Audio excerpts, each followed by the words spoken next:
Boob whisperer falters.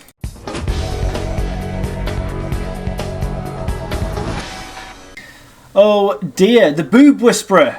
Zach Polanski, the con man who told women, "I will grow your breasts by hypnotising you," and believe it or not, some women actually fell for that crap, appeared on a very soft, or what should have been a very soft interview for him with that weirdo, Rory Stewart, and he couldn't answer a very basic question. How much are we spending every year on debt interest? Well, we don't need to, do we? I'm just trying to work out how good you are on the numbers. How much are we spending every year on debt interest? But so, actually, of all people, Richard Tice has been saying the same thing.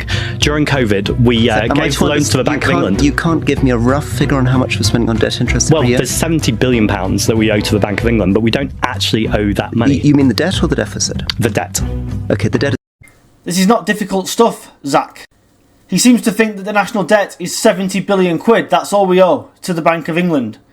And he says we don't really owe that money. Okay, that's partly true, because the UK government does not pay interest on money that it borrows from the Bank of England. It's essentially transferring money from one part of government to another, although the Bank of England, of course, is supposed to be independent, but it's not really. The true figure, of course, although this guy doesn't know it, is that our national debt sits at about 2.9 trillion, almost 100% of GDP. And as for the question asked by Rory Stewart, you don't know how much we pay on interest servicing our debt every year. In the financial year 23-24, it was 107 billion quid. And this financial year, it's something around the same.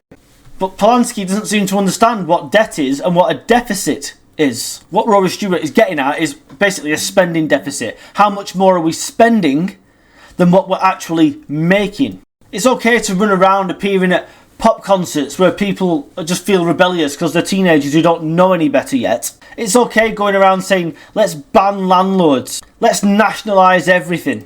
Because there are thickholes out there who fall for this crap. But people who actually get older, get jobs, pay taxes themselves, understand that this socialist dream simply doesn't work.